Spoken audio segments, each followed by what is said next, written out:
ধর্নার মেয়াদ বাড়াতে চেয়ে চিঠি, ধর্নার অতিরিক্ত দিন চেয়ে চিঠি ডাক্তারদের। কলকাতা পুলিশকে চিঠি ডাক্তারদের। আগামীকাল ফের হাইকোর্টে ডাক্তারদের সংগঠন। ডরিনা ক্রসিং এ ধর্নার মেয়াদ বাড়াতে আবেদন করা হবে। 26শে ডিসেম্বর পর্যন্ত ধর্নার মেয়াদ হাইকোর্টে।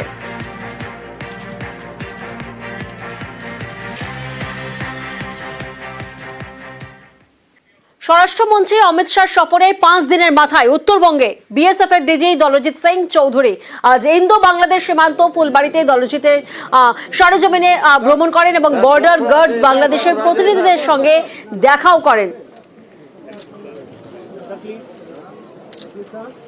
দলজিৎ সিং চৌধুরী বিএসএফ এর ডিজি।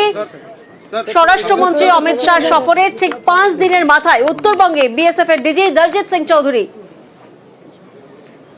প্রতিনিধি পার্থ প্রদীপ এই মুহূর্তে আমাদের সঙ্গে রয়েছেন। পার্থ, বাংলাদেশের সাম্প্রতিক যে অবস্থা সেই প্রেক্ষাপটে ডিজির এই সফর তো অত্যন্ত তাৎপর্যপূর্ণ, ঠিক কি কি কর্মসূচি রয়েছে?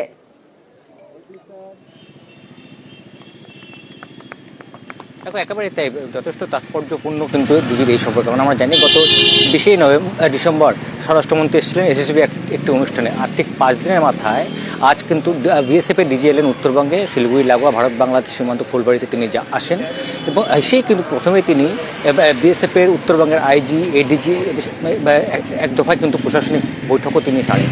কারণ আমরা জানি যে অমিত শাহ বলে গেছিলেন যে উত্তর পূর্ব ভারতের করিডোর হলো শিলিগুড়ির চিকেন নেট হিসেবে এর পরিচিতি রয়েছে, কিন্তু এই শিলিগুড়ির আশপাশে কিন্তু একাধিক আন্তর্জাতিক সীমানা রয়েছে, তার মধ্যে অন্যতম হলো বাংলাদেশ। কারণ আমরা জানি বাংলাদেশের উত্তরবঙ্গের একটা বড় এলাকা কিন্তু বাংলাদেশ সীমান্ত ঘেঁষে গেছে। সেই সব বিষয়ে খতিয়ে দেখতেই তার এই সফর, ডিজির এই সফর বলে প্রশাসনিক সূত্রে খবর। আর তাই প্রথমেই তিনি উত্তরবঙ্গের বিএসএফ আইজি এডিজি সঙ্গে কিন্তু এক দফা বৈঠক করেন। পরবর্তীতে তিনি যখন 0 পয়েন্টে আসেন ফুলবাড়ি সীমান্তের, সেখানে তিনি বিজিবি আধিকারিকদের সঙ্গে কিন্তু কথা বলেন। সেখানে আমরা জানি যে সেক্টর কমান্ডেন্ট পঞ্চগড়ের বাংলাদেশে তিনি এসেছিলেন, তার সঙ্গে আরও কয়েকজন আধিকারিক এসেছিলেন, তাদের সঙ্গে কথা বলেন। যদিও গোটা বিষয়টি তিনি সৌজন্য সাক্ষাৎকার হিসেবে তিনি সামনে বলেছেন, কিন্তু মানে সাম্প্রতিক যা পরিস্থিতি, বিশেষ করে ওপার বাংলা যা পরিস্থিতি, তার নিরিখে ডিজির এই সফর অত্যন্ত তাৎপর্যপূর্ণ। मैंने पूरा नॉर्थ बंगाल का जो हमारा फ्रंटियर है उसका पूरा दौरा किया है और मैंने पाया है कि बीएसएफ के द्वारा अपनी जिम्मेवारी बहुत अच्छे से निभाई जा रही है बॉर्डर गार्डिंग के संबंध में, और बीजीबी के साथ जिस प्रकार से कोऑपरेशन एंड फ्रेंडशिप है, इसी तरह से हर पॉइंट पर, हर रीजन पे, हर सेक्टर में हमारी अच्छी कोऑपरेशन चल रही है और निश्चित रूप से हम अपने बॉर्डर को दोनों तरफ से सुरक्षित रख रहे हैं।